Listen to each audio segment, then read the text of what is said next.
నామమున అందరికీ కూడా శుభములు తెలుపుచూ ఉన్నాను. I convey my greetings to all of you. అందరికీ కూడా నేను నా యొక్క శుభాకాంక్షలు This new year తెలియజేస్తున్నాను. 2026. 2026వ సంవత్సరం సందర్భంగా మీకు 2026 శుభాకాంక్షలు will be a చెబుతున్నాను. great blessing year for all of you. మీ అందరికీ కూడా ఈ 2026వ సంవత్సరం గొప్ప ఆశీర్వాదకరంగా ఉండును గాక. As today you have come here, మీరు ఈ రోజు వచ్చారు, God is going to bless you. దేవుడు మిమ్మల్ని దీవించబోతూ ఉన్నాడు. Amen.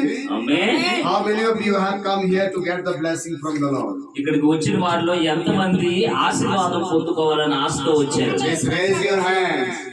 Let me see. Yes, మీకు ఆశీర్వాదం. Amen.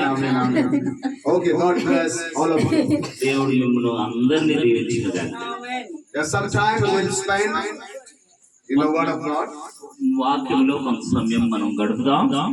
In the book of Luke, chapter 11, verse 28. లూకాసు సువార్త 11వ అధ్యాయం 28వ వచనం. Okay, somebody can read in Telugu. మరి ఎవరైనా తెలుగులో చదివి వినిపించండి. 11వ అధ్యాయం 28వ వచనం. 27వ వచనం. 28వ వచనం.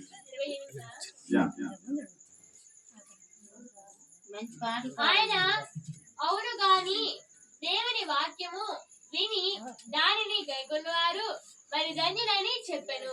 Amen. Amen. Hallelujah. Hallelujah. Here we can see the Word of God says, ఇక్కడ దేవుని వాక్యం ఇలా చెబుతూ ఉంది. blessed are those who hear and obey the Word of God in their lives. ఇక్కడ వాక్యం ఏం చెప్తుంది అంటే, ఎవరైతే దేవుని మాట విని దానికి లోబడతారో వారు దీవింపబడతారని ఇక్కడ వాక్యం చెప్తుంది. Hearing is not enough. You have to obey. ఒక వినడం మాత్రమే కాకుండా ఆ విన్నదానికి విధేయత చూపించినప్పుడు మాత్రమే దీవెన వస్తుంది. For the example, ఉదాహరణకు, if you cook the food నువ్వు భోజనం అన్నం వండేవంటే and you are not eating, నువ్వు తినకపోతే you will feel hungry. నువ్వు ఇంకా ఆకలితోనే ఉంటావు. Did you get my point? నేను చెప్పిన మాట అర్థమైందా? You cook the food biryani biryani చక్కగా వండావు, and you without eating, నువ్వు తినకపోతే then your stomach will fill. నీ కడుపు నిండుతుందా? అన్నం వండితే ఉన్నంత మాత్రాన ఆకలి తీరదు. అన్నం వండి తింటేనే ఆకలి తీరుతుంది. Hallelujah. హల్లెలూయా.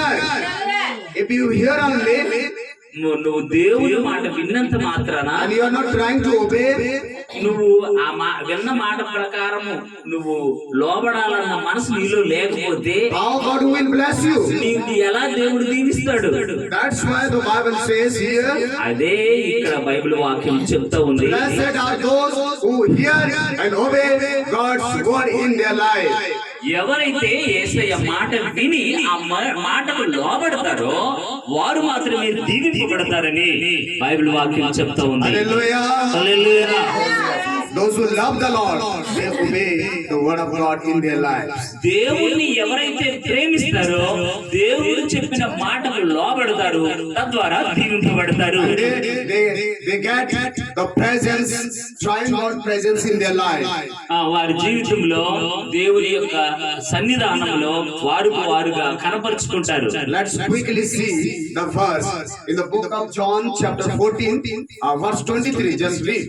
మరి యోహాను సువార్త 14వ అధ్యాయం 23వ వచనం త్వరగా చదవాలి. 23వ అధ్యాయం. యేసు ఒకడు నన్ను ప్రేమించిన యెడల వారు నా మాట గైకొనును. అప్పుడు నా తండ్రి విని వానిని ప్రేమించు మేము వాని యొద్దకు వచ్చి వాని యొద్ద నివాసము చేతుము. Hallelujah. If you love the Lord, you have to obey the word of God so that the triune God will come and live in your life. దేవుణ్ణి నువ్వు ప్రేమిస్తే దేవుడు చెప్పిన మాటకు నువ్వు లోబడతావు.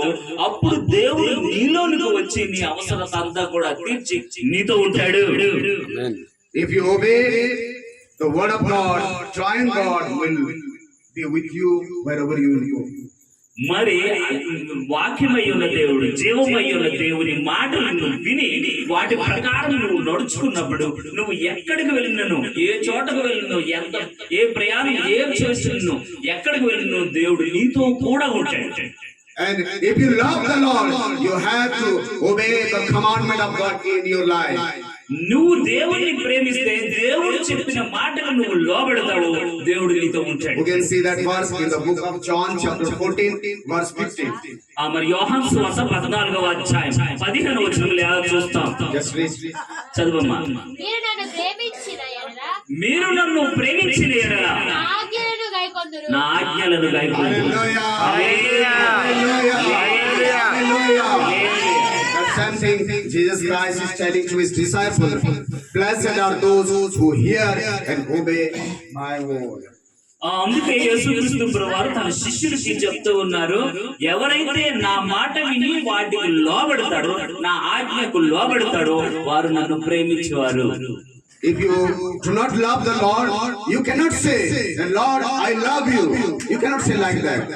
నువ్వు దేవుని ప్రేమించిన ఎడల ఆయన మాటలను గైకొంటావు, ఆయన మాటలు గైకొనకపోతే నువ్వు దేవుని ప్రేమిస్తున్నాను అని చెప్పలేవు.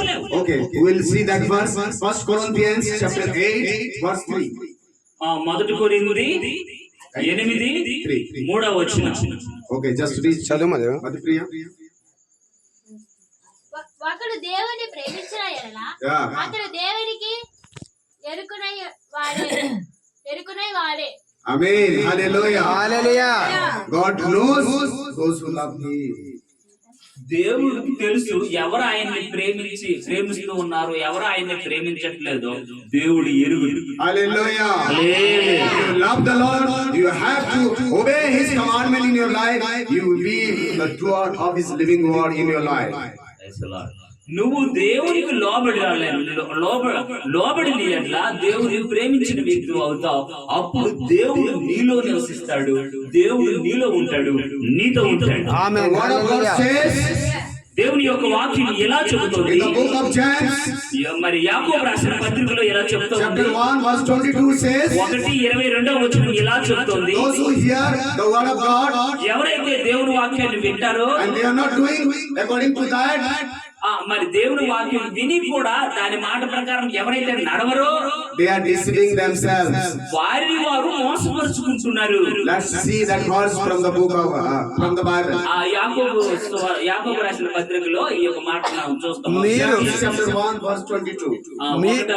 1వ అధ్యాయం 22వ వచనం. మీరు వినువారు మాత్రమై ఉండి మీరు వినువారు మాత్రమై ఉండి మిమ్మల్ని మీరు మీరు మోసపరుచుకొనుకోండి. మోసపుచ్చుకొనుకుడి. వాక్య ప్రకారం ప్రచురించుచు మోసపుచ్చుకొనకుండునట్లు వాక్య ప్రకారం ప్రచురించిన వారినై ఉండుడి. Hallelujah. Hallelujah. Hallelujah. Hallelujah. If you hear